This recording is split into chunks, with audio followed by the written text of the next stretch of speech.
Mulai. Ya, baik, terima kasih, Bu. Mohon maaf sebelumnya suara saya kedengaran nggak, Bu? Kedengeran jelas.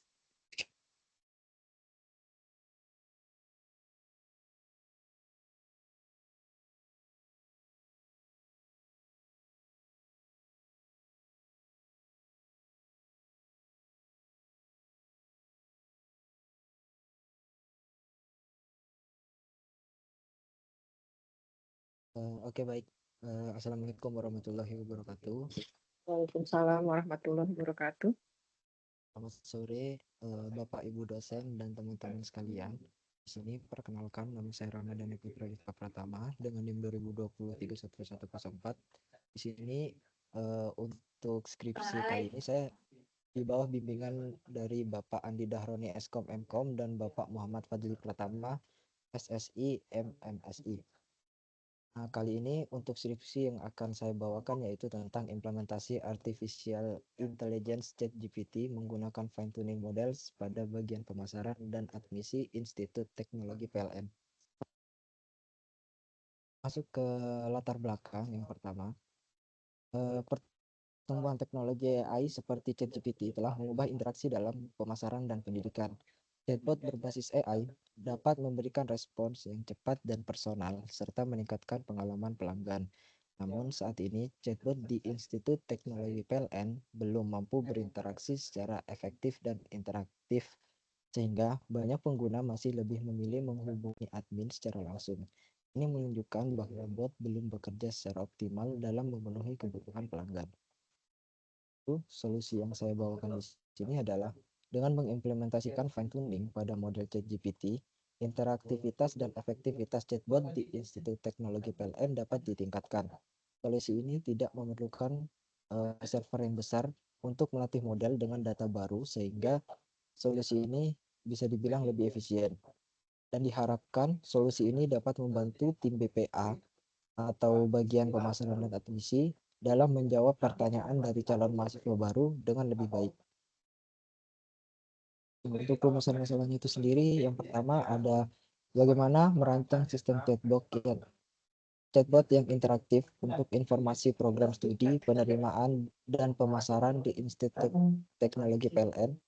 Lalu yang kedua adalah bagaimana fine tuning model AI ChatGPT dapat meningkatkan akurasi chatbot dalam merespon pertanyaan pengguna tentang program studi, penerimaan, dan pemasaran di Institut Teknologi PLN. Lalu yang ketiga, bagaimana implementasi teknologi AI dapat meningkatkan efisiensi proses pemasaran dan penerimaan mahasiswa baru di Institut Teknologi PLN, serta meningkatkan pengalaman pengguna. Lalu tujuan penelitiannya, yang pertama yaitu mengembangkan sistem chatbot yang responsif dan interaktif untuk memberikan informasi terkait dengan program studi, proses penerimaan, dan kegiatan pemasaran lainnya di Institut Teknologi PLN. Yang kedua, menggunakan metode fine tuning pada model AI ChatGPT dengan dataset yang lebih relevan untuk meningkatkan akurasi respon chatbot terkait program studi, penerimaan, dan pemasaran di Institut Teknologi PLN. Lalu tujuan yang terakhir yaitu memanfaatkan teknologi AI untuk meningkatkan efektivitas pemasaran dan penerimaan mahasiswa baru sehingga pengalaman pengguna lebih baik dan penggunaan sumber daya institusi lebih optimal. Manfaatnya, yang pertama, dengan membangun chatbot yang menyediakan informasi akurat tentang program studi, penerimaan, biaya kuliah, dan lainnya di Institut Teknologi PLN. Yang kedua, melatih model AI ChatGPT dengan metode fine tuning menggunakan dataset yang lebih relevan tentang Institut Teknologi PLN itu sendiri untuk meningkatkan responsivitas dan ketepatan chatbot dalam menjawab pertanyaan pengguna. Lalu yang ketiga, meningkatkan efisiensi dan efektivitas pemasaran serta penerimaan mahasiswa baru di Institut Teknologi PLN dengan teknologi AI untuk pengalaman pengguna yang lebih baik dan jangkauan pemasaran yang lebih luas. Untuk ruang lingkup penelitian itu sendiri, di sini saya membuatnya menjadi dua. Yang pertama yaitu mengembangkan dan mengimplementasikan fine tuning model ChatGPT pada WhatsApp bot untuk meningkatkan responsivitas dan interaktivitas. dalam menjawab pertanyaan terkait pemasaran dan penerimaan mahasiswa baru di Institut Teknologi PLN. Lalu yang kedua yaitu penelitian ini berfokus pada penyediaan informasi mengenai program studi, proses penerimaan, biaya, dan layanan pendukung bagi calon mahasiswa serta masyarakat umum. Lalu untuk tahapan penelitian di sini saya menggunakan metode waterfall, di mana setiap tahapannya yang pertama yaitu Maaf, Ramadhani, ini ya, background suara-suara kamu di belakang itu kayaknya rame banget ya. Kamu iya lagi Bu, maaf di Bu, ruang. saya lagi di kantor Bu, jadi lagi ada meeting juga. Oh, gitu. Iya, Heeh. Nah, kamu meetingnya, terus kamu lagi meeting, terus ini lagi ini itu nggak iya apa-apa. lagi, nggak apa-apa Bu, nggak apa-apa. Hmm, oke oke. Bisa dilanjut ya Bu? Iya iya. Oke baik, terima kasih Bu. Untuk tahapan penelitian, di sini saya menggunakan metode waterfall. Waterfall itu sendiri tahapannya yang pertama yaitu ada analisa kebutuhan, lalu yang kedua ada perancangan desain sistem. Dan di perancangan desain sistem sendiri ada dua proses yang dilakukan. Yang pertama yaitu pengumpulan data, lalu pengolahan data. Selanjutnya ada implementasi. Dan di proses implementasi ini ada dua proses juga yang dilakukan yaitu fine tuning model dengan pembuatan program chatbot. Lalu masuk ke metode selanjutnya yaitu pengujian sistem. Nah, hasil dari pengujian sistem ini jika tidak lulus maka kita akan mengulang proses sebelumnya yaitu implementasi. Ketika lulus maka kita masuk ke proses selanjutnya yaitu peluncuran dan pemeliharaan atau sering disebut dengan deployment dan maintenance. Lalu kita masuk ke proses fine tuning model. Untuk proses fine tuning model yang dipakai di sini, yang pertama yaitu persiapan data. Persiapan data ini meliputi dari pembersihan data, lalu melakukan tokenisasi. Setelah itu, kita masuk ke inisialisasi model. Karena fine tuning ini kita menggunakan model yang sudah ada, jadi kita load dulu atau kita ambil dulu model mana yang akan kita training ulang. Lalu setelah itu kita ada yang namanya freezing layer. Freezing layer ini artinya membekukan layer-layer yang dimiliki oleh model sebelumnya. Lalu masuk ke fine tuning prosesnya. Untuk fine tuning prosesnya di sini cukup banyak. Yang pertama kita harus mengatur loss function, mengatur epoch number, mengatur learning rate, batch size, lalu unfreezing layer. Unfreezing layer ini artinya ngetraining data secara keseluruhan, baik dari layer yang sudah kita freezing sebelumnya dengan data yang baru. Lalu yang terakhir ada evaluasi dan validasi. Untuk evaluasi dan validasi di sini bisa kita gunakan dua, yaitu matrix dan perbandingan antara model yang baru dengan model yang sebelum di fine tuning. Lalu masuk ke metode pengumpulan data. Untuk penelitian ini saya menggunakan dua metode. Yang pertama yaitu wawancara dan studi pustaka. Untuk wawancaranya sendiri itu saya lakukan terhadap pihak bagian pemasaran dan teknisi di Institut Teknologi PLN. Lalu studi pustakanya ini saya ambil dari website milik BPA Institut Teknologi PLN dengan website milik Institut Teknologi PLN itu sendiri.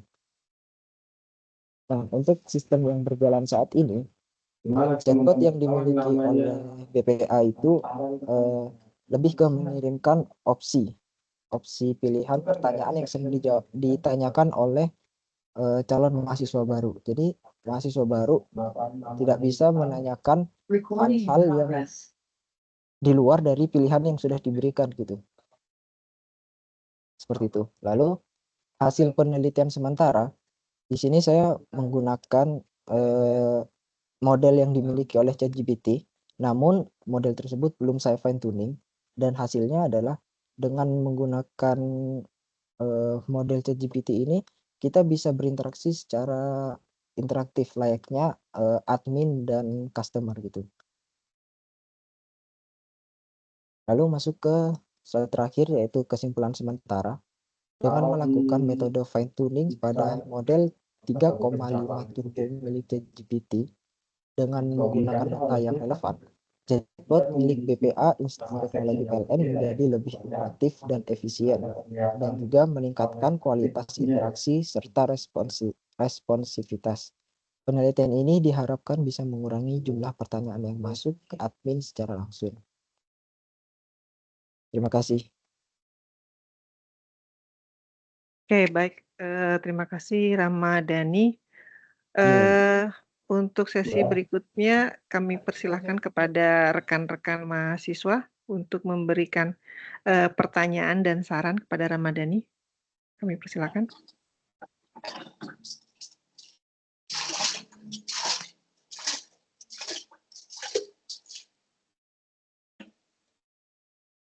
Boleh raise hand kalau yang ada yang ingin ditanyakan mengenai materi. Ada Ibu Rosida. Oke, Ibu Rosida langsung saja deh, sambil mungkin nanti mahasiswa akan menyusul. Silakan, Bu. Terima kasih Bu Selly. Assalamualaikum warahmatullahi wabarakatuh. Suara saya cukup jelas Bu Sel? Jelas, Bu. Oke, terima kasih. Halo Rama. Iya Ibu. Ya, jadi mungkin ini saya sedikit aja memberikan masukan ya, kalau dari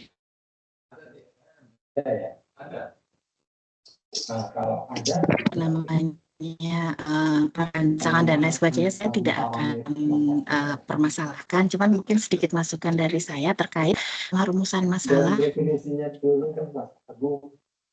Mungkin Ramadhani di-mute dulu, jadi biar pertanyaan Bu Bisa Rosida ditampilkan dulu.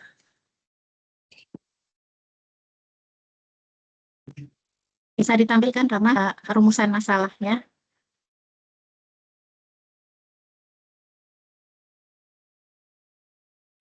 Jadi pada rumusan masalah itu, terutama yang ketiga, tadi di tujuan juga di rumusan masalah itu, Rama kan membawa ini nih, bagaimana implementasi teknologi AI dapat meningkatkan efisiensi proses pemasaran dan penerimaan mahasiswa. Nanti kamu ngukurnya bagaimana gitu. Untuk meningkatkan efisiensi ini, maksudnya ini saya masukkan saja ya, Rama. Jadi nanti tolong apakah perlu diperbaiki atau bagaimana? Karena kalau kita membicarakan ini efisiensi proses pemasaran dan penerimaan mahasiswa, kan evaluasinya cukup panjang. Ya itu mungkin tolong dijelaskan Rama.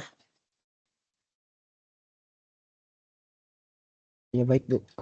Kalau dari diskusi saya dengan dosen pembimbing sebelumnya, yang dimaksud dengan meningkatkan efisiensi proses pemasaran tuh dengan adanya chatbot ini, yang seperti yang dijelasin di kesimpulan tadi Bu, diharapkan mahasiswa itu bertanyanya cukup melalui chatbot yang di chatbot yang baru gitu. Jadi nggak masuk langsung ke admin gitu Bu. Jadi kemarin sempat diskusi seperti itu Bu.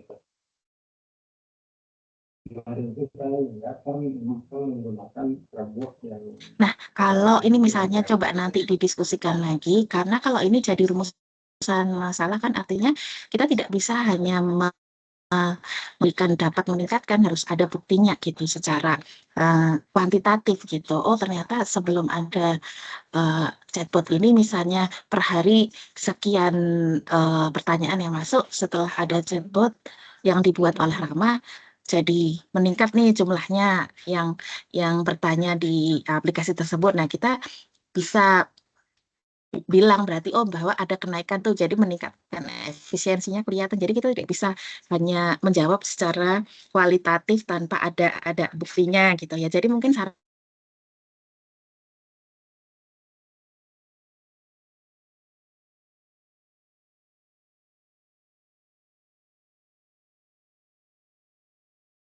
Bu Rosida suaranya hilang. buktinya apa pengukur Maaf ya Bu, kira-kira begitu Bu Sally ya. Jadi Rama, kalau memang itu dicantumkan sebagai rumusan masalah, ada ininya, ada nanti ada hasil pengujiannya yang membuktikan bahwa memang ada kenaikan efisiensi. Tapi kalau itu bisa jadi manfaat misalkan, nah itu dia akan tuntutannya menjadi lebih rendah gitu. Mungkin itu sedikit masukan saja dari saya. Terima kasih Bu Sally. Oke, baik. Terima Makasih Bu. kasih Bu Rosida. Mungkin dicatat saja dulu Ramadhani, nanti bisa didiskusikan kembali dengan pembimbing. Oke, untuk berikutnya ada Pak Dodi sudah hand raise. Silakan Pak Dodi.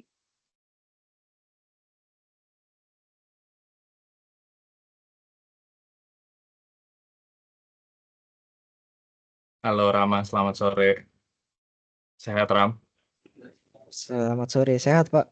Oke, mungkin tadi ngebantu ini aja ya. Nanti saya akan ada pertanyaan juga ke Rama, tapi tadi ngebantu apa maksud dari Bu Rosida.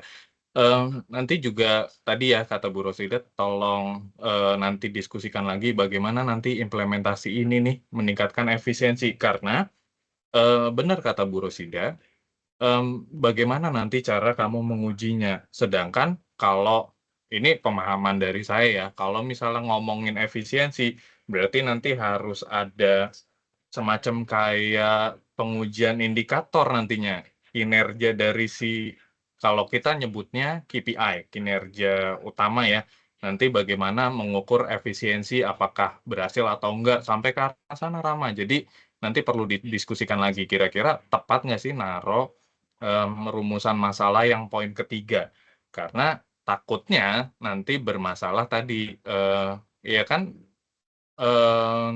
nantinya penguji itu kan berbagai macam pikiran ya, bisa jadi arahnya kayak saya ngomonginnya kinerja utama atau KPI sendiri ya, Key Performance Index sendiri dari bagian admisi pemasaran, kurang lebih itu, nanti tolong didiskusikan.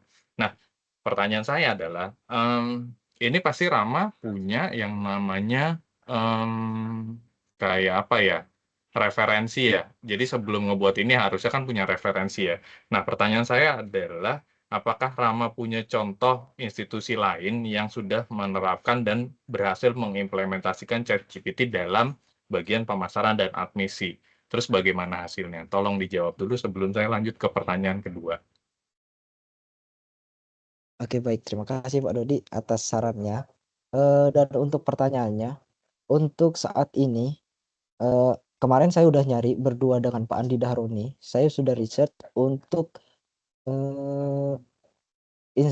instansi yang menggunakan chatbot sebagai chatbot ChatGPT maksudnya ya, sebagai alat bantu dalam pemasaran itu belum ada Pak. Kalau kemarin hasil riset saya belum menemukan itu. Sama Pak Andi Dahroni yang saya temukan kalau berdasarkan jurnal ada penggunaan chatbot itu dengan model yang ChatGPT ini itu sebagai scoring, penentuan skor gitu. Itu ada. Cuman kalau untuk di bidang pemasaran sendiri itu belum ada.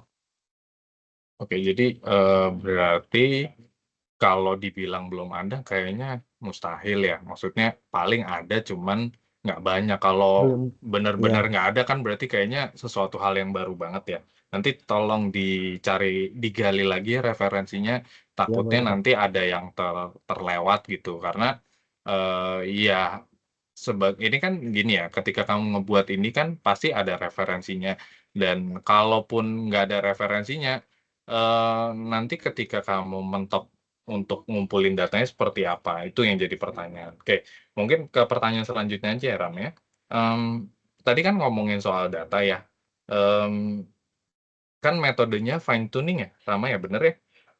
Nah, data apa sih yang Iya, benar Pak. kira-kira yang menurut Rama tuh paling kritis untuk dikumpulkan guna yaitu tadi untuk konteksnya dalam pemasaran dan admisi. Terus bagaimana nantinya Rama memastikan kualitas data yang digunakan itu tepat gitu untuk metode chatbot ini? Boleh dijawab, Sam? Boleh, baik. Untuk data yang saya gunakan itu kurang lebih data mirip seperti FAQ Pak.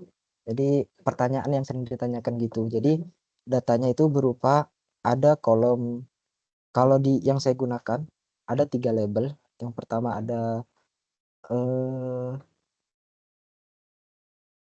lupa namanya, sistem, lalu ada asisten, lalu ada user. Kebalik. Ada sistem, user sama asisten. Konten sistem ini, isi dari sistem ini itu saya gunakan untuk ngebentuk persona dari si chatbotnya nanti, si model itu sendiri. Lalu untuk user ini berisi data pertanyaan yang sering ditanyakan itu, lalu asisten ini berisi jawaban yang seharusnya dijawab oleh si chatbot nantinya. Lalu untuk mengukur akurasinya itu menggunakan matrix. Jadi kalau di fine tuning sendiri itu bisa menggunakan matrix. Lalu yang kedua dengan perbandingan apakah model yang dihasilkan itu sudah bisa menjawab secara tepat gitu. Matriksnya Jadi nantinya dibandingin targetnya berapa, Ram, kalau menurut Rama sendiri? apa Pak? Untuk pengukurannya kan tadi dikatakan matriks ya. Nanti untuk Rama sendiri memberikan ekspektasi berapa gitu untuk pengukurannya sendiri? Kalau ekspektasi saya di atas 85% Pak. Ekspektasi Yakin saya. 85%? Tinggi loh itu. Ya, ekspektasi saya yakin 85%. Kalau nggak sesuai? Kalau nggak sesuai,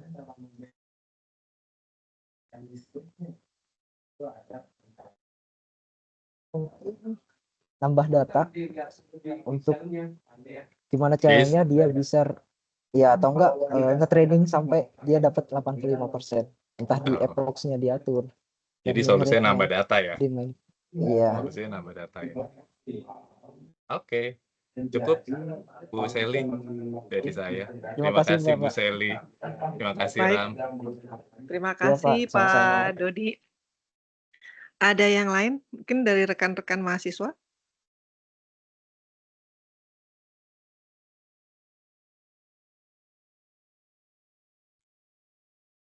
Tidak ada ya.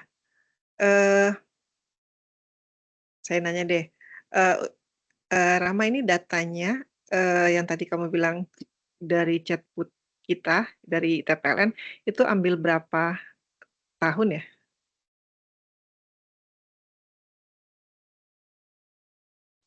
Kalau saya izin menjawab. Kalau dari saya sendiri karena saya menggunakan studi pustaka. Bentar. Gimana? Saya menggunakan studi pustaka dari website. Mm-mm. Saya mengambil batasnya itu yang di atas 2020 untuk apa? Kecuali untuk biaya pendaftaran kayak data seperti biaya pendaftaran, terus biaya UKT itu udah dipastikan data terbaru, Bu. Baru. Kalau yang lainnya Ya, pakai yang tahun berapa tadi? Kalau- Nggak jelas putus. di atas tahun 2020, Bu. Di atas 2020. Oh, oke. Berarti tapi kalau tadi saya lihat dari presentasi kamu ini sudah diuji coba berarti ya? Yang diuji coba adalah model sebelum di fine tuning, Bu. Jadi hasilnya itu menggunakan model yang belum di fine tuning. Jadi sebelum di fine tuning, belum di ketika fine-tuning. ketika saya nanya lokasi niat saya kan di sini pertanyaan pertama, apakah kamu bisa berbahasa Indonesia? Iya. Maka botnya membalas, ya saya bisa berbahasa Indonesia. Apakah ada yang bisa saya bantu? Lalu saya bertanya tentang Institut Teknologi PLN. Harusnya ketika pertama kali customer bertanya tentang Institut Teknologi PLN, maka pertanyaan keduanya bersambungan gitu. Ketika saya tanya lokasinya di mana, maka dia belok arahnya gitu, Bu. Kalau sebelum Jadi jawaban dia adalah maaf saya hanya berada di dunia maya gitu. Oh iya. Lalu bagaimana? Jadi belok gitu, gak sesuai dengan apa yang ditanyakan. Konteksnya malah berubah. Oke. Ya nggak apa-apa. Namanya juga masih ini kan hasil baru sementara ya. Iya, Bu. Oke, dari saya cukup sih. Yang lain ada pertanyaan lagi? Mungkin Bapak Ibu dosen yang lain?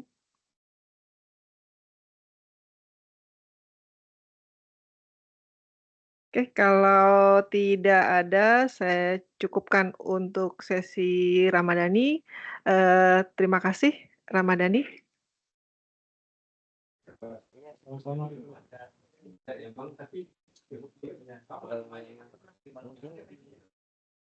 Saya tutup ya, Bu. Ya,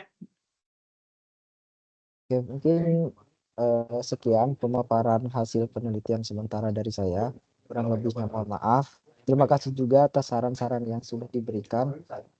Wassalamualaikum warahmatullahi wabarakatuh. Waalaikumsalam warahmatullahi wabarakatuh.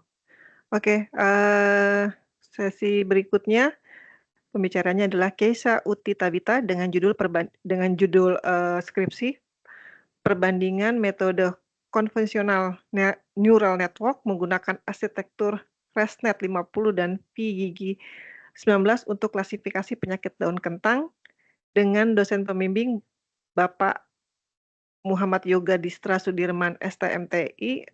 Ini saya di sini data. Untuk itu dipersilakan Keisa. Silakan Keisa. Baik, Bu. Apakah suara saya jelas, Bu? Jelas.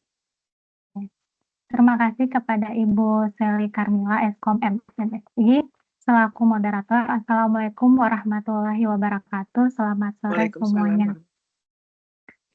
Saya izin share screen terlebih dahulu ya, Bu.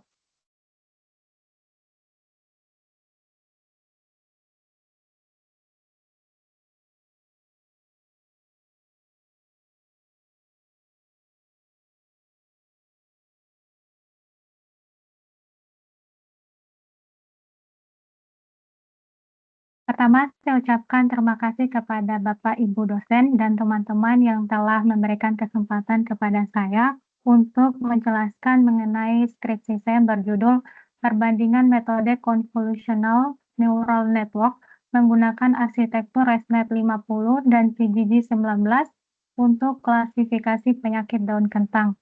Dengan dosen pembimbing pertama Bapak Muhammad Yoga Distra Sudirman STMTI, dosen pembimbing kedua Bapak Riki Ruli Afandi Siregar Eskom Mkom. Adapun topik pembahasan di sini ada beberapa poin. Yang pertama adalah latar belakang, yang kedua rumusan masalah, ketiga tujuan dan manfaat penelitian, keempat ruang lingkup, yang kelima tahapan penelitian, yang keenam hasil penelitian, dan yang terakhir adalah kesimpulan. Adapun latar belakang pada penelitian ini, yang pertama adalah kentang adalah salah satu jenis tumbuhan hortikultura yang memiliki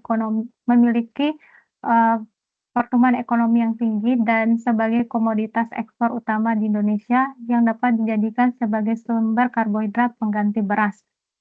Yang kedua, produksi tanaman kentang terus meningkat meskipun tidak terlepas dari gangguan penyakit maupun hama yang dapat menurunkan produksi kualitas tanaman kentang yang menyebabkan kegagalan panen. Secara kasat mata, penyakit daun kentang tidak terlihat secara langsung oleh penglihatan manusia, sehingga sulit membedakan antara kondisi daun yang terkena penyakit dan tidak terkena penyakit menurut penelitian Fitriana Sari dan Suwanjaya tahun 2020.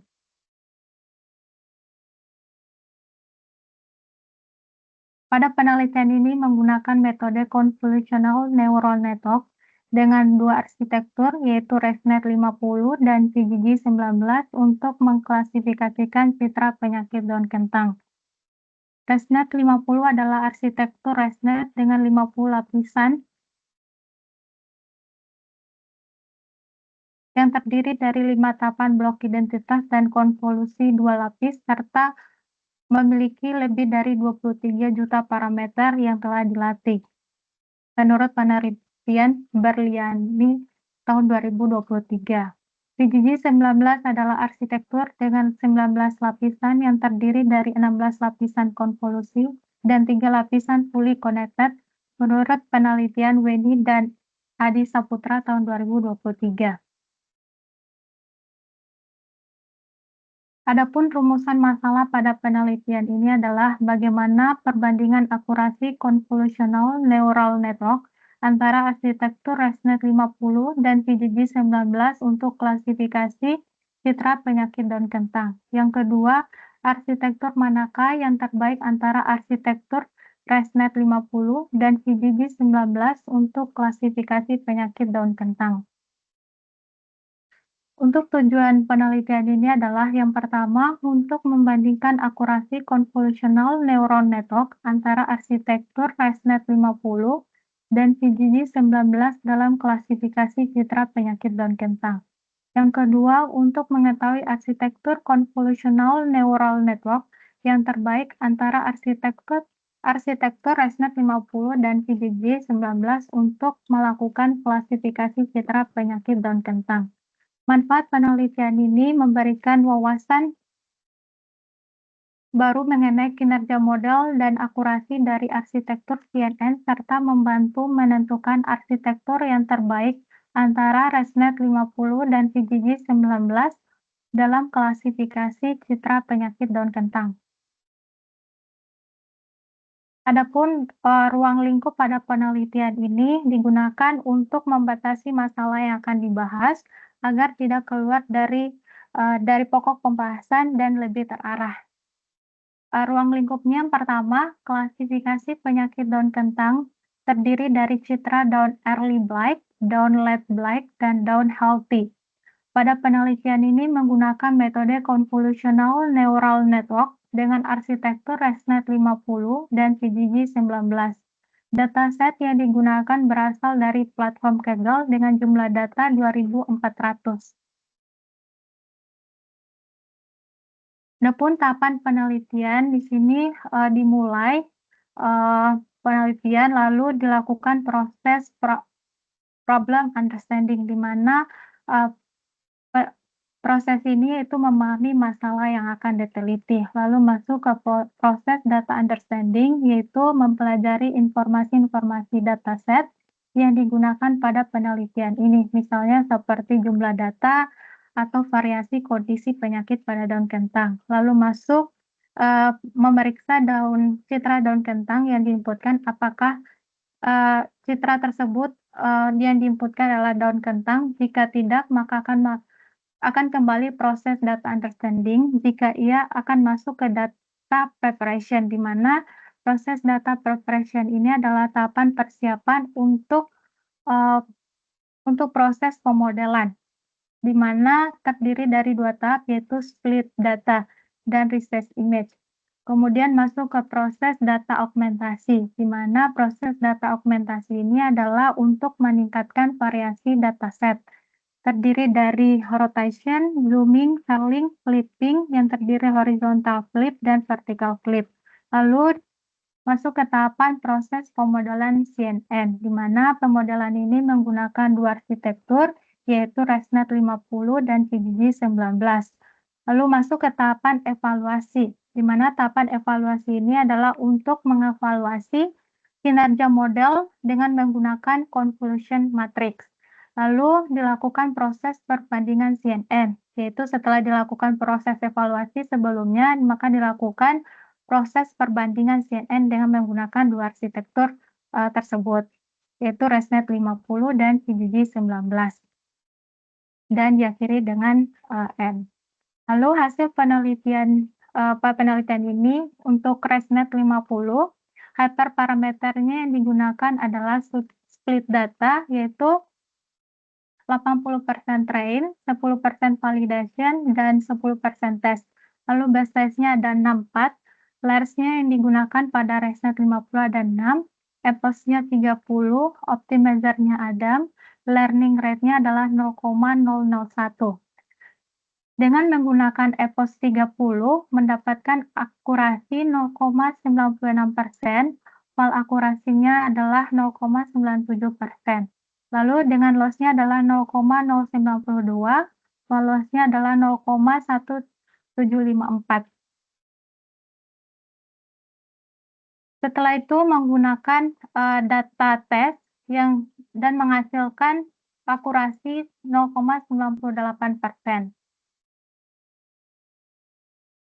Untuk PGG-19 dengan hyperparameter yang digunakan adalah split data 80%, split datanya untuk trainnya 80%, validasinya adalah 10%, lalu untuk tesnya adalah 10%. Dengan base size-nya ada 16, layers-nya ada 6, epoch-nya 30, optimizer-nya ada, dan learning rate yang digunakan adalah 0,001.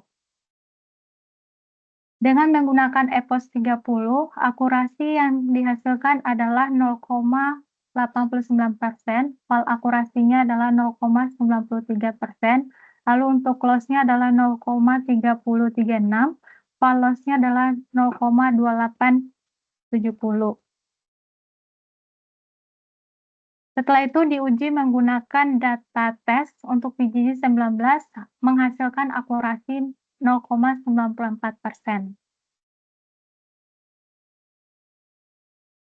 Jadi untuk penelitian ini dari proses pelatihan dan pengujian arsitektur ResNet 50 dengan EPOS 30 mencapai akurasi tertinggi sebesar 0,98%, sedangkan VGG19 dengan EPOS 30 mencapai akurasi 0,94%. Hasil ini menunjukkan bahwa ResNet 50 lebih unggul dalam hal akurasi untuk klasifikasi penyakit daun kentang dibandingkan dengan VGG19. Oleh karena itu, pada penelitian ini, ResNet 50 dinyatakan sebagai metode CNN yang terbaik untuk klasifikasi penyakit daun kentang. Baik, terima kasih. Saya kembalikan kepada moderator. Oke, terima kasih, Kesia.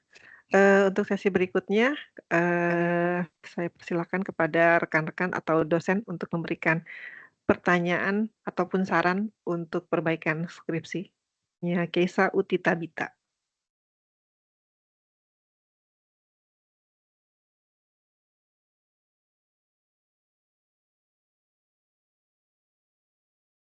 Oke, Pak Agus, silakan Pak Agus, langsung saja. Baik, terima kasih Bu Sally. Langsung saja ya, Keisa Utitabita. Di sini dari judul yang kamu coba sampaikan tadi dan juga dari paparan yang sudah disampaikan, saya menangkap di sini yang kamu lakukan adalah membandingkan antara arsitektur ResNet dengan VGG19. Betul gitu ya? Iya Pak, betul Pak. Oke. Boleh diberikan ini alasan kenapa sih kok membandingkan keduanya? Kalau sebenarnya kan kalau kita lihat dari histori sejarahnya, bahwasanya kalau nggak salah VGG19 ini kan mulai dibangun modelnya pada tahun 2014 untuk klasifikasi image gitu ya. Nah, kemudian ResNet itu pada tahun 2015 kalau nggak salah. Nah, dari situ kita ketahui bersama bahwasanya ResNet itu kalau dari sisi arsitektur fundamentalnya, dasarnya itu pasti lebih baik daripada VGG19. Karena memang dikeluarkannya ResNet 50 itu salah satunya adalah untuk meningkatkan performa dari model VGG19 dan variannya, begitu ya, dan 16 gitu kan ya. Nah gitu. Nah boleh kasih keterangan, dijelaskan kenapa kok membandingkan kembali, padahal itu sudah pernah diujikan pada skala dataset yang besar pada sebuah kompetisi, biasanya seperti itu kan. Nah, kenapa perlu dilakukan perbandingan lagi untuk kasusnya klasifikasi penyakit daun kentang? Silakan. Ya Pak. Jadi izin menjawab Pak. Jadi kenapa saya memilih dua arsitektur ResNet 50 dan VGG19? Dikarenakan dari penelitian-penelitian terdahulu yang saya sudah baca bahwa ResNet 50 ini mempunyai akurasi yang tertinggi dan begitupun juga untuk VGG19. Nah, di sini saya menggunakan objek dari penyakit daun kentang di mana setelah saya membaca beberapa jurnal bahwa ResNet 50 belum ada menggunakan ResNet 50 dan VGG19 untuk klasifikasi penyakit daun kentang, Pak. Oke, ya kalau memang seperti itu kan, tapi artinya kalau mau membandingkan metodenya kan berarti udah jelas ya. Sebenarnya di situ kan hanya masalahnya ini di daun kentang atau di kasus apapun. Kalau sudah menggunakan convolutional neural network, itu sebenarnya masalahnya di dataset gitu ya. Nah, kalau datasetnya sudah sama-sama bagus gitu ya, dengan dataset yang sama, keduanya di-compare pasti menang ResNet. Kalau berdasarkan artikel-artikel beberapa kali saya membaca itu artikel-artikel selalu Resnet lebih unggul karena memang dari basic-nya itu awalnya memang lebih bagus begitu. Nah, jadi maksud saya begini, kalau memang kita mau intinya menyelesaikan deteksi penyakit daun kentang, jadi fokus kita bukan membandingkan metode tersebut, kecuali ada semacam improvement di model VCG 19 atau Resnet 50-nya. Kalau kita menggunakan model bawaan dasarnya, hampir dapat dipastikan bahwasanya pasti Resnet 50 akan lebih baik, karena memang dari awal munculnya itu model itu memang sudah lebih bagus Resnet 50. Dan di beberapa penelitian untuk yang case klasifikasi, itu Resnet 50 pasti menunjukkan performa lebih bagus begitu. Nah, maksud saya kalau memang ini mungkin kita fokusnya nggak di perbandingannya gitu ya. Mendingan lebih baik klasifikasi penyakit daun kentang yang menggunakan CNN, Resnet 50 dan VGG 19 gitu. Nah, mungkin akan lebih di situ atau mungkin nanti fokus ke applied-nya, penerapannya atau seperti apapun, ya terserah mau diambil di mana ya. Tapi kalau atau mungkin ke dataset-nya atau seperti pembuatannya atau mungkin kalau tadi kan ngambil dataset-nya dari Kaggle ya. Nah, dari Ya, Kaggle Pak. itu ngambilnya kira-kira dataset itu dibuat di mana? Jadi kalau untuk data Kaggle itu sudah dilakukan oleh digunakan pada penelitian Ya, sebelumnya. maksud saya dataset yang digunakan tadi yang kamu ambil dari Kaggle itu datasetnya dibuatnya misalkan, oh ini dibuatnya di Kanada gitu. Nah, mungkin karakteristik pohon kentang di Kanada dengan di Indonesia berbeda, gitu kan, jenis penyakitnya berbeda. Sehingga nanti ketika melakukan klasifikasi itu butuh pendekatan yang berbeda mungkin, atau jenis penyakitnya berbeda. Nah, mungkin lebih ke situ ya. Nah, tapi kalau misalkan tadi datasetnya misalkan gunakan dari luar kemudian udah diuji, artinya kan itu udah pernah diuji ya. Nah, Ya, Pak. dataset itu pernah diuji ya mungkin dengan metode yang lain atau yang lebih baru gitu ya. Nah, itu hasilnya lebih bagus gitu. Nah, kalau diuji dengan Resnet VGG ya hampir dapat dipastikan kalau kita dengan membaca paper itu sudah dapat didapatkan hasilnya. Bahwasanya Resnet 50 akan lebih baik dari VGG 19. Nah, gitu. Mungkin coba perspektifnya saja ini kan ya dicoba karena ini apa ya, model yang sudah mature ya, sudah memang teruji gitu ya, bahwasanya ketika di-compare itu sudah ada hasilnya. Kecuali kalau tadi ya Kaisa akan melakukan perubahan arsitektur.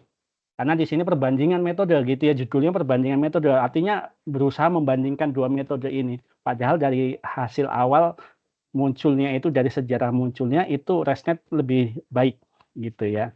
Nah, kecuali tadi ada parameter-parameter yang khusus yang memang menyebabkan arsitektur dari Resnet ini harus sedikit dirubah atau tadi seperti yang di awal tadi siapa tadi yang awal ada semacam fine tuning gitu ya.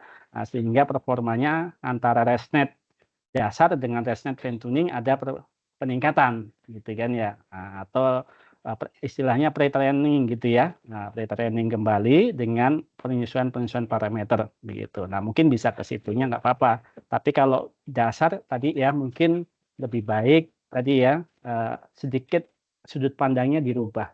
Karena kalau tadi dari awalnya modelnya sudah di paper-papernya sudah banyak kalau kita membaca timeline CNN gitu ya, itu sudah terlihat dengan jelas bahwasanya Resnet itu muncul 2015 dan itu memperbaiki kinerja dari VGG gitu.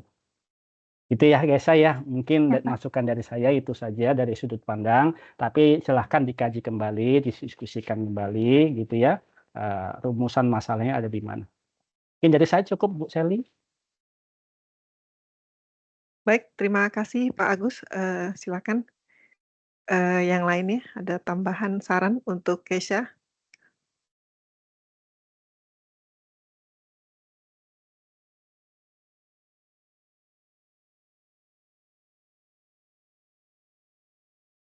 Ya, mungkin kalau di tulisannya di latar belakang itu Keisha bahas kalau di Indonesia sebetulnya menyambut pertanyaan tadi Pak Agus itu penyakit-penyakit, apa namanya, daun kentang di Indonesia itu ada berapa banyak sih gitu? Mungkin ada kali ya? Karena ini kan presentasi doang ya, slide aja kan ya. Dan biasanya, maksudnya kegagalan panen akibat, penyakit daun kentang itu pernah kejadian nggak di Indonesia gitu loh? Maksudnya di mana gitu, pasti ada.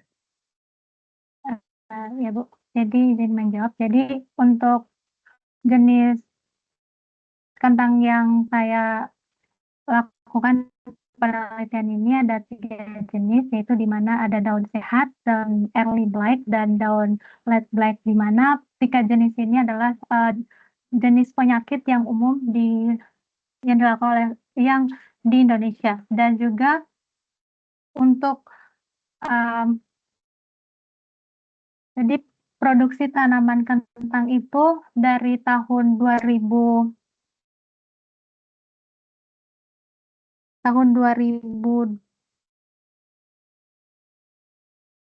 jadi produksi tahun 2021 produksi kentang itu di Indonesia itu mengalami peningkatan dan juga untuk tahun 2022.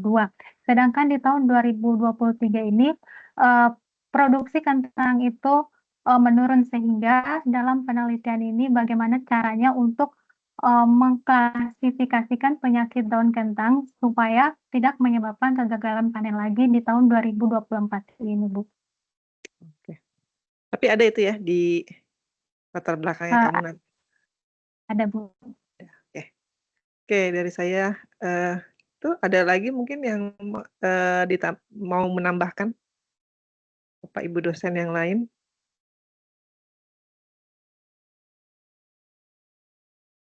Silakan Pak Yoga. Silakan Pak Yoga langsung. Bisa dengar Bu Seli? Jelas Pak. Terima kasih saya ucapkan kepada Carmila sebagai moderator. Pak, masukan dari Agus Mulyanto tadi mungkin bisa jadi bahan yang membangun untuk Kezia ya, depannya Kezia. Saya juga terima kasih pada Kezia yang sudah mau ikut NT di hari ini. Semoga nanti bisa lulus dengan predikat yang diinginkan. Ya, terima kasih. Oke, baik. Oke, kalau tidak ada, kita ucapkan terima kasih kepada Keisha Putri Tabita. Oke, silakan ditutup, Keisha. Mungkin cukup sekian presentasi saya. Makasih atas saran Bapak Ibu. Saya akan memperbaikinya sebelum sidang skripsi. Sekian dan terima kasih. Wassalamualaikum warahmatullahi wabarakatuh. Waalaikumsalam warahmatullahi wabarakatuh. Oke, untuk selanjutnya, sesi berikutnya adalah pemaparan dari Ardana Aldijuma Nugraha dengan judul Implementasi Algoritma Konvensional Neural Network untuk Klasifikasi Kondisi Permukaan Panel Surya. Dengan dosen pembimbing Ibu Rizkia Cahyaning Tias, STMkom. Kepada Ardana, dipersilakan. Halo Bu, apakah suara saya terdengar? Jelas, ya. Ya, baik Bu, terima kasih atas kesempatannya. Saya izin share screen.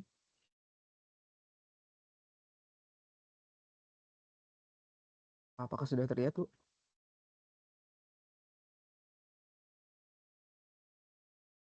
Apakah sudah terlihat? Sudah. Oke, baik. Terima kasih Bu. Oke, bismillahirrahmanirrahim. Assalamualaikum warahmatullahi wabarakatuh.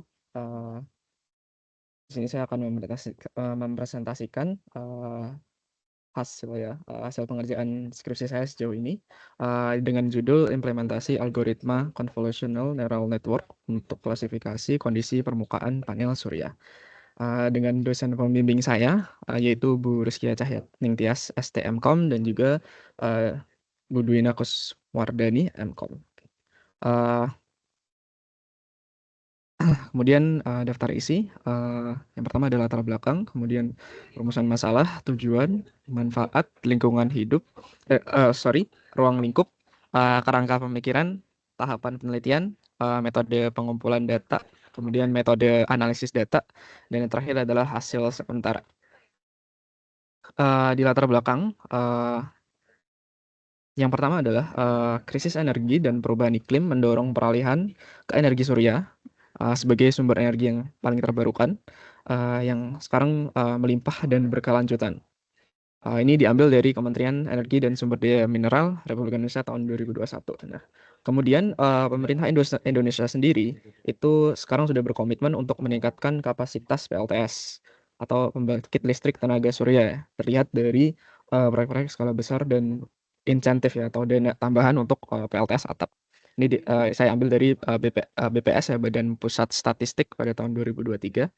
Kemudian panel surya sendiri itu memiliki komponen utama yaitu adalah permukaannya sendiri ya, yang mengubah energi matahari menjadi energi listrik. Nah, dan kinerja panel surya tersebut itu sangat dipengaruhi oleh kondisi permukaannya. Nah, lalu kotoran, debu, retakan atau kerusakan-kerusakan lainnya ya, itu merupakan macam-macam kondisi permukaan panel surya. Nah, dan itu merupakan sebuah gangguan atau kerusakan. Nah, hal-hal tersebut dapat mengurangi efisiensi dan produksi listrik dari panel surya tersebut. Kemudian untuk yang terakhir adalah CNN ya, atau Convolutional Neural Network itu merupakan ya sebuah algoritma deep learning yang efektif sejauh ini untuk pengolahan citra dan sangat berpotensi untuk dapat mengklasifikasikan kondisi permukaan panel surya ya untuk mengklasifikasikan secara otomatis seperti itu. Kemudian yang kedua adalah rumusan masalahnya. Di sini yang pertama adalah bagaimana caranya mengimplementasikan model CNN yang optimal untuk mengklasifikasikan kondisi permukaan panel surya. Kemudian yang kedua, bagaimana mengevaluasi kinerja dari model CNN yang telah dibuat ya dalam mengklasifikasikan kondisi permukaan panel surya dan arsitektur CNN manakah yang menunjukkan kinerja terbaik ya pada penelitian yang akan saya lakukan. Kemudian yang terakhir adalah bagaimana langkah-langkah mengintegrasikan model CNN ke dalam sistem klasifikasi permukaan panel surya. Kemudian untuk tujuannya sendiri adalah ya, mengimplementasikan model CNN yang mampu mengklasifikasikan kondisi permukaan panel surya. Kemudian yang kedua adalah sesuai dengan rumusan masalah juga mengevaluasi kinerja model CNN dalam mengklasifikasikan berbagai jenis kondisi permukaan panel surya dan menemukan arsitektur yang memberikan hasil terbaik untuk penelitian.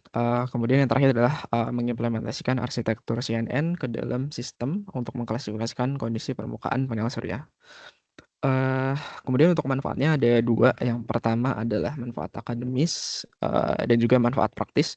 Yang pertama dalam bidang akademis ya diharapkan penelitian ini dapat memperkaya atau memperkaya pemahaman teoritis tentang penerapan CNN dalam mengklasifikasikan ya, gangguan mengklasifikasikan kondisi panel surya ya, serta memberikan referensi metodologis bagi penelitian kuantitatif di bidang teknologi dan ilmu komputer. Kemudian untuk manfaat praktisnya dapat membantu industri energi terbarukan untuk meningkatkan efisiensi operasional dan perawatan panel surya, serta memberikan dasar bagi pemerintah dalam merumuskan kebijakan pemanfaatan energi surya mungkin di kedepannya. Kemudian untuk ruang lingkup masalahnya, ya yang pertama adalah dataset gambar ya, itu yang digunakan terdiri dari file yang berformat JPEG atau JPEG ya. Kemudian klasifikasi akan difokuskan pada kondisi tertentu pada permukaan panel surya antara lain ya. Yang pertama adalah bersih, debu, kemudian kotoran burung, kerusakan listrik dan kerusakan fisik ya seperti sebuah retakan seperti itu. Ini adalah ruang lingkup masalahnya. Kemudian untuk kerangka pemikirannya yang pertama indikatornya adalah gambar kondisi permukaan panel surya.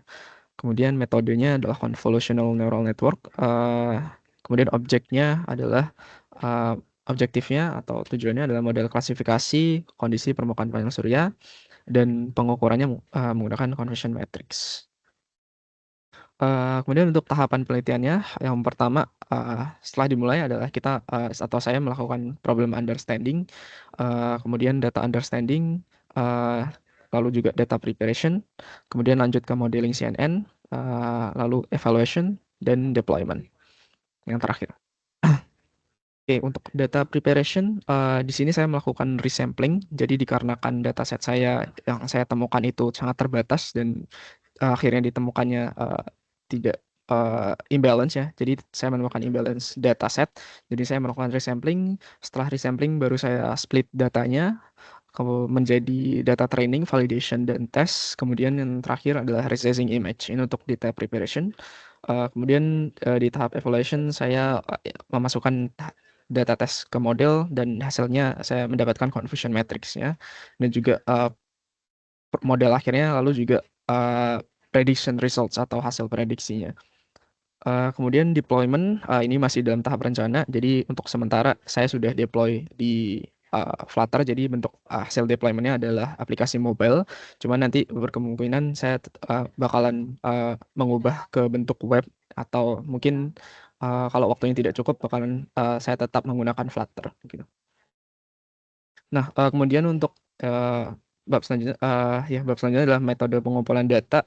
Di sini saya melakukan studi literatur, saya membuat catatan lalu membaca juga dan mengutip dari berbagai sumber literatur seperti jurnal, skripsi, atau mungkin buku yang berhubungan dengan penelitian saya.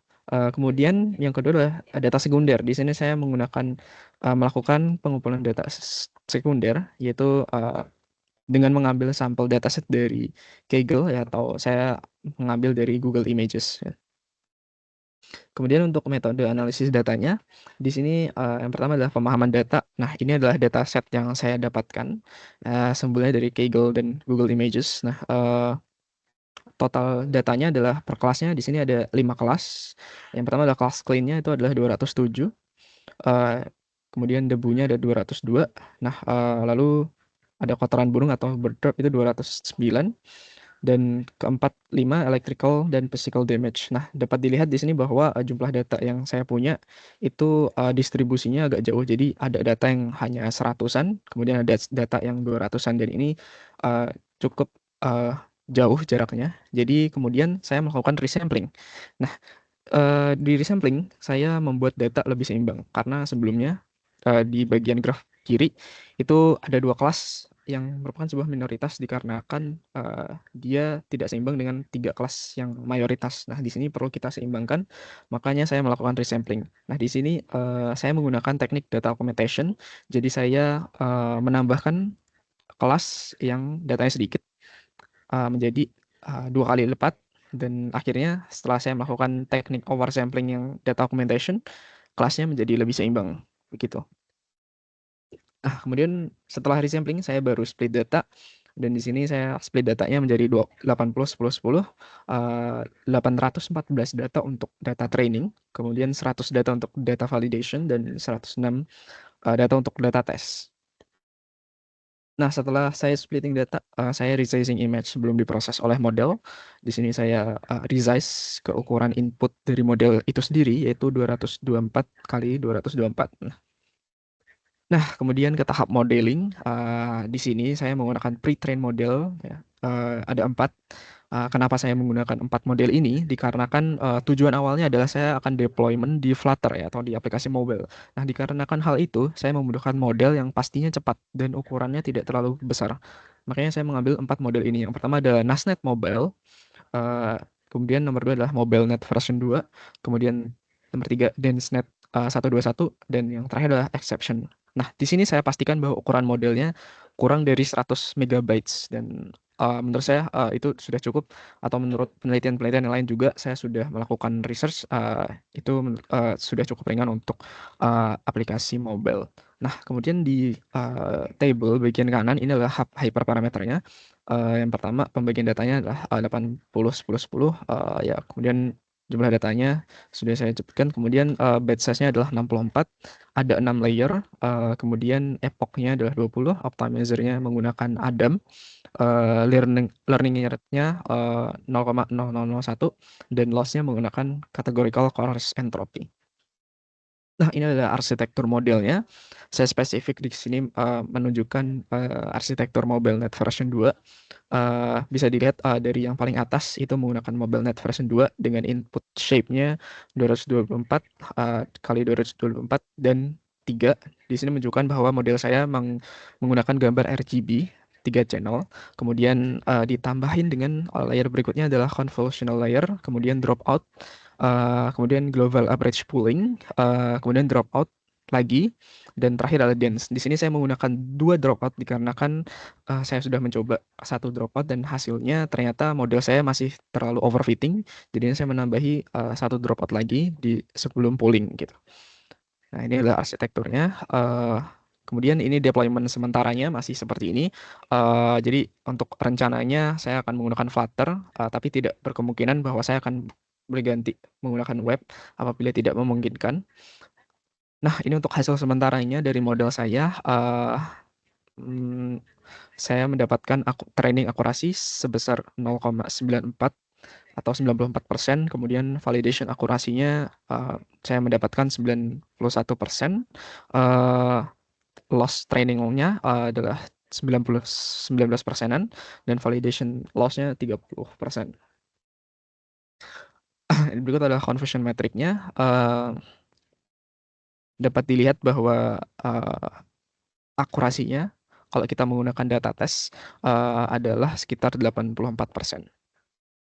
Ini juga menggunakan arsitektur MobileNet version 2. Nah, itu adalah presentasi dari saya. Terima kasih, mungkin saran dan masukan akan sangat berharga. Oke, terima kasih Ardana. Langsung saja untuk sesi berikutnya mungkin ada rekan-rekan dari mahasiswa yang ingin memberikan pertanyaan atau saran, atau atau rekan-rekan dosen.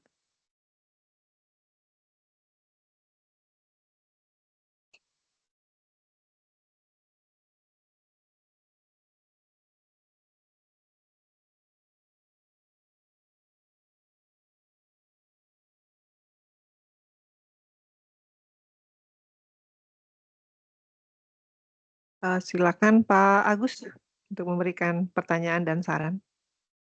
Baik, terima kasih Bu Sally.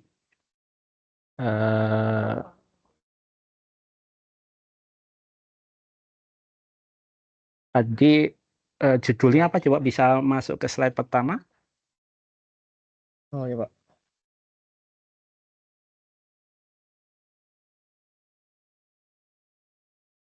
Oke, jadi tujuan utamanya adalah mengimplementasikan algoritma CNN untuk klasifikasi kondisi permukaan panel surya ya. Itu ya, ini Iya, ya, betul, Pak. Ardana ya. Oke, jadi masalah utamanya apa sih? Bisa dijelaskan terlebih dahulu yang ingin diselesaikan. Tadi saya agak kurang menangkap di bagian pendahuluan terkait dengan permasalahan utamanya yang apa yang akan diselesaikan, kemudian apa yang akan diklasifikasikan, gitu. Baik, Pak. Oke. Saya izin ke latar belakangnya. Nah, di sini dapat dilihat kita mulai dari nomor 3. Nah, panel surya adalah komponen utama PLTS ya, yang mengubah energi matahari menjadi listrik, dan kinerjanya itu dalam memproduksi listrik itu sangat dipengaruhi oleh kondisi permukaannya. Nah, yang kita tahu juga panel surya di Indonesia ini, kalau kita lihat di nomor 2, itu sekarang Indonesia sendiri atau pemerintah Indonesia itu berkomitmen untuk meningkatkan PLTS di seluruh Indonesia.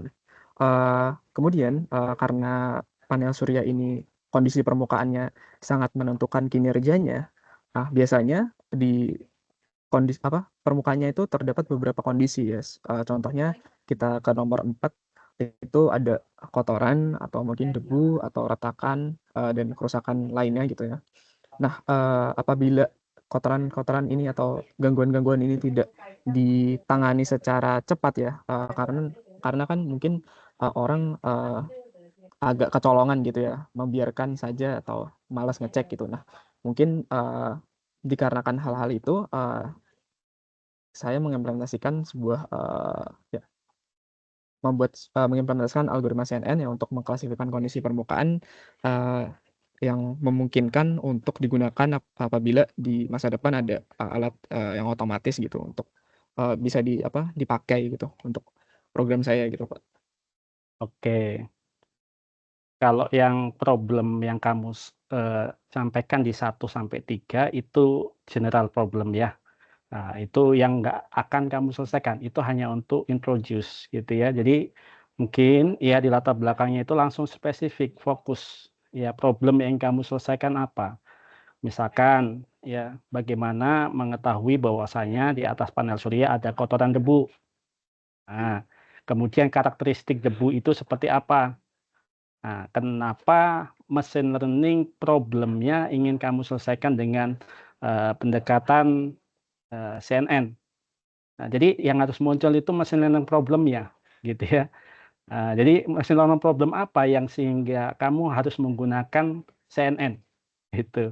Itu yang harus ya mungkin lebih baik itu yang dimunculkan, gitu ya. Kalau yang data-data itu bukan utamanya, jadi itu cukup mungkin hanya satu pointer, gitu ya. Yang harus kamu munculkan adalah machine learning problem-nya, ya. Sehingga kamu menggunakan nantinya CNN itu. Ya. Nah, jadi yang mungkin untuk yang pertama ya ini ya, jadi masukan dari saya fokus saja kotoran debu gitu ya di atas panel surya atau mungkin adanya retakan. Kalau retakan itu retakannya seperti apa gitu ya.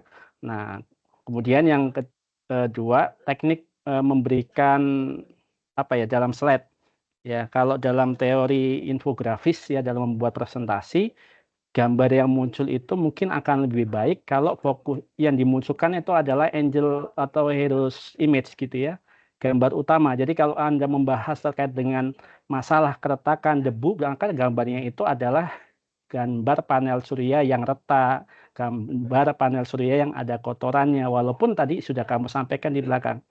Gitu. Itu akan lebih memudahkan ya dalam teori presentasi gitu ya. Nah, itu harus inilah angel image atau hero image gitu ya. Nah, jadi image yang mendukung problem yang akan kamu selesaikan. Gitu. Kalau ini kan masih gambar general gitu ya.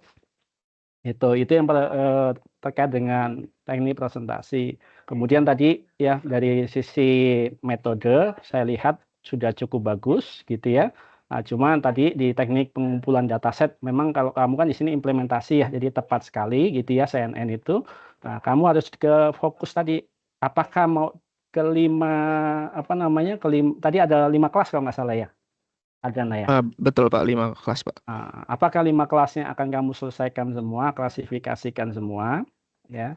Kemudian itu nanti silakan dibahas saja ya, nggak perlu dijawab gitu kan ya. Apakah akan kamu bahas semua atau enggak, begitu ya.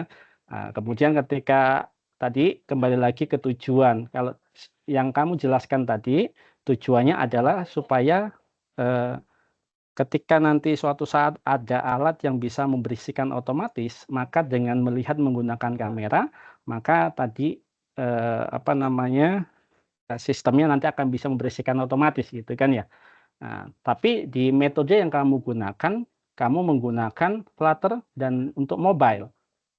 Kayaknya agak nggak nyambung ya, gitu ya. Kalau Anda tujuannya untuk PLTS gitu kan ya, ya maka kameranya itu harusnya ditaruhnya di atas, di mana PLTS-nya itu berada. Sehingga ketika ada kotoran atau apa, dia memberikan warning atau memberikan peringatan kepada pengelola bahwa ini saatnya dibersihkan. Nah, kalau Anda menggunakan mobile, jadi objektifnya apa, untuk apa gitu. Kok agak nggak nyambung jadi dengan problem statement-nya tadi gitu kan ya.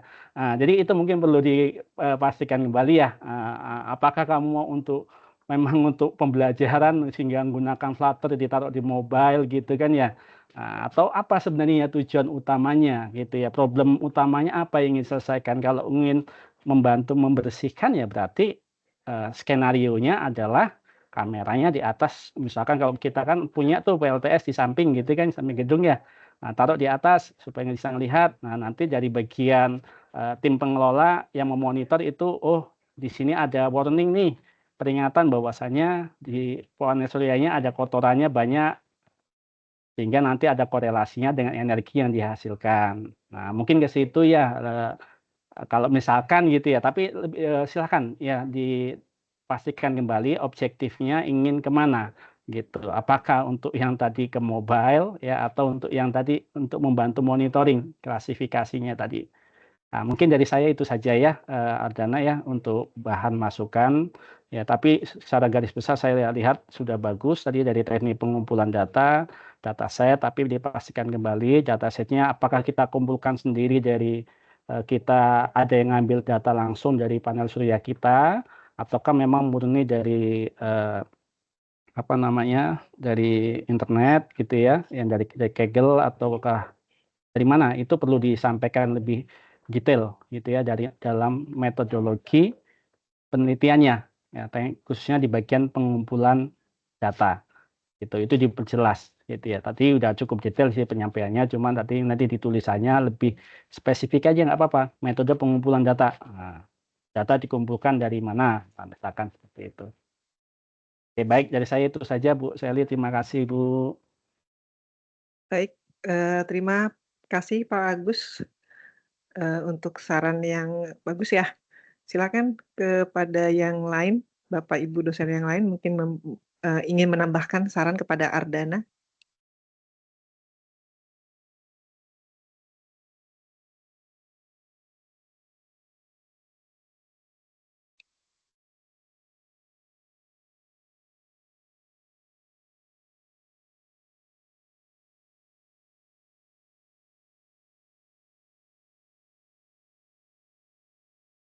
Ardana itu tapi kamu baru nyobanya menggunakannya pakai image yang ada ya kamu dapat dari Google itu ya? Belum langsung kamu coba ngambil yang image kamu foto yang apa namanya, PLTSN di samping kampus itu tadi, terus dikenalin nggak sama si itu? Sudah kenalin belum? Kayak begitu belum? Sudah sampai ke situ belum, Ardana? Iya Bu, untuk datanya yang langsung itu sebenarnya sudah ada, cuman saya belum coba langsung. Oh. Iya, Ya karena kan mungkin rencananya nanti saya akan gunakan untuk testing gitu. ya. Oke. Oke, kalau tidak ada mungkin boleh dikasih aplaus untuk ketiga pembicara hari ini.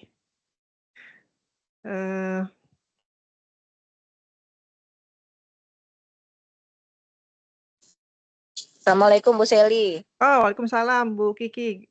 Mau berikan saran? Tidak Bu Sally, ini bimbingan saya Bu Sally.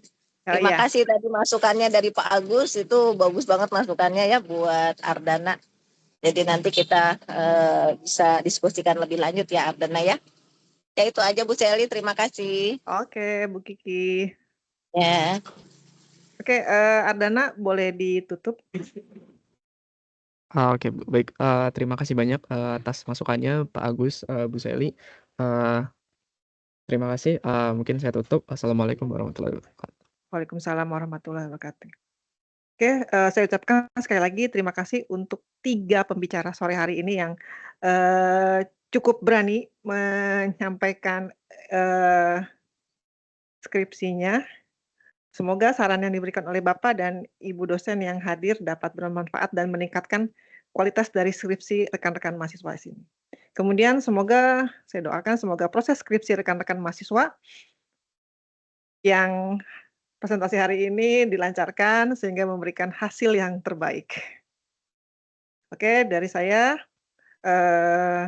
Roma Irama, Elvis Kwesi, cukup sekian dan terima kasih. Saya kembalikan lagi ke Pak Max. Silakan Pak Max. Ya, terima kasih Bu Sally yang sudah memimpin jalannya TNT Talk Series kelima kali ini. Oke, berikut saya berikan sertifikat untuk pembicara dan juga moderator.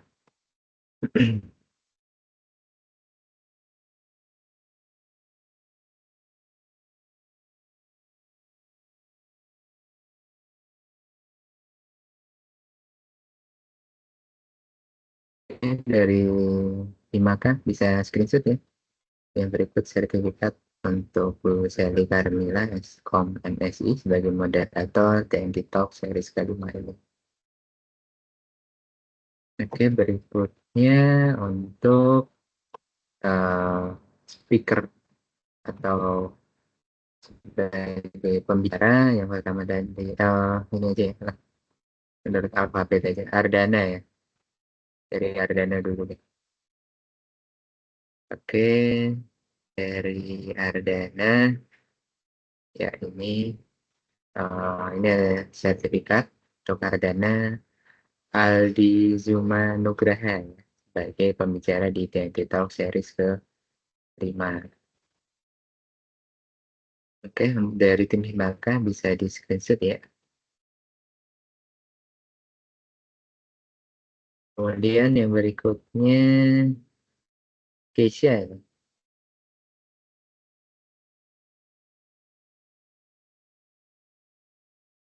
ya. Ya, berikut sertifikat untuk Keisha Uti Tabita ya sebagai pembicara di TNT Talk series ke-5 ya. Dan yang terakhir adalah Ramadhani Putra Diva ya. Yang pertama tadi ya Ramadhani Putra Diva Pratama ya sebagai pembicara di TNT Talk series ke-5. Oke.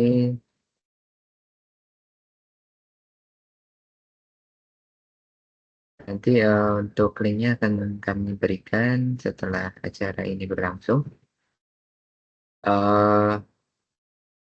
Sebelum kita tutup mungkin di sini ada Pak Asin ya. Mungkin Pak Asin bisa memberikan sepatah dua patah mungkin sebelum kita tutup dan mungkin langsung dilanjut untuk ininya yang berikutnya dari Bu Evi. Halo Pak Asin, apakah masih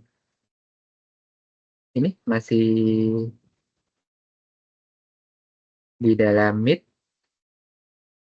Ya, kalau saya lihat dari tadi Pak Asin ini aktif online ya di Meet-nya. Oh, mungkin sedang ada ini ya, double rapat mungkin.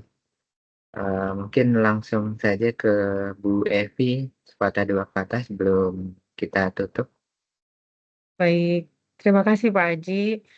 Aduh, selamat untuk yang presentasi hari ini. Saya berasa sudah di ruang sidang, Pak. Bu Seli ya, udah berasa di ruang sidang ini. Pertanyaannya makin makin banyak dan makin seram-seram juga gitu ya. Enggak sih, tapi artinya variasinya lebih banyak. Ya, merasa kalau saya harusnya teman-teman yang presentasi hari ini merasa bersyukur karena seperti itulah nanti ketika sidang skripsi gambarannya gitu ya. Nanti untuk teman-teman yang lain yang belum, mungkin bisa dicatat pertanyaan dari para dosen yang ditanyakan tadi ya, ketika menanyakan kepada teman-teman yang lain. Jadi itu sebenarnya pertanyaan itu bisa muncul ke semuanya, ke teman-teman yang lain juga itu bisa muncul. Jadi mungkin ketika memberikan jawaban tidak lagi menggunakan mungkin kayak bahasa mungkin, menurut saya, katanya. Nah, itu harus menyiapkan acuan berdasarkan referensi jurnal apa, kapan ya, menyatakan bahwa sehingga itu jawaban ilmiah. Jadi nanti juga nggak boleh bawa-bawa nama ibu bapak pembimbingnya ya, gitu. Mudah-mudahan Pak Aji besok-besok bisa lebih banyak lagi dosen dan teman-teman yang lagi berpartisipasi ya, sehingga akan lebih berkembang lagi pertanyaannya dan mungkin teman-teman mulai bisa merangkai jawabannya bisa lebih baik dari yang pertemuan-pertemuan sebelumnya. Mungkin demikian Pak Aji, terima kasih untuk Bu Seli, Bapak Ibu yang hadir hari ini, yang sudah memberikan waktunya untuk mengikuti aktivitas di NT Talk. Juga teman-teman yang lain ya, semoga yang belum bisa termotivasi untuk bisa ikut jadi pembicara di pertemuan ini. Saya kembalikan ke Pak Aji, terima kasih Pak. Assalamualaikum warahmatullahi wabarakatuh. Waalaikumsalam warahmatullahi wabarakatuh. Oke, terima kasih Bu Evi untuk sepatah dua kata dari Bu Dekan. Oke, kita langsung ini ya, open cam semuanya. Kita foto dulu bersama sebelum kita tutup. ya. Silakan para peserta, para Bapak Ibu dosen, dan beberapa mahasiswa di sini, silakan. Maaf Pak Haji, kamera saya masih belum bener. Masih belum bisa tampil aja nih, cuma backgroundnya doang. Jadi saya tutup lagi saja. Oke, kita screenshot dari yang slide pertama dulu. 1, 2, 3.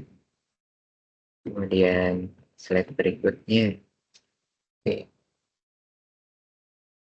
1, 2. Oke.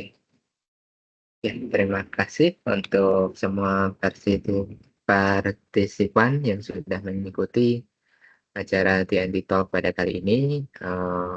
Kita akan berlanjut lagi di hari Kamis dan di minggu-minggu berikutnya ya. Jadi nanti ketika UAS pun kita masih ada untuk TNT Talk ya. Jadi nanti sebelum sidang mungkin untuk berakhirnya TNT Talk pada semester kali ini ya. Mungkin dari kami sebagai penyelenggara mengucapkan terima kasih dan kami tutup. Assalamualaikum warahmatullahi wabarakatuh. Warahmatullahi wabarakatuh. Izin pamit, Bapak Ibu, Izin teman-teman pamit, semuanya. Pak Max. Terima kasih semuanya. Assalamualaikum.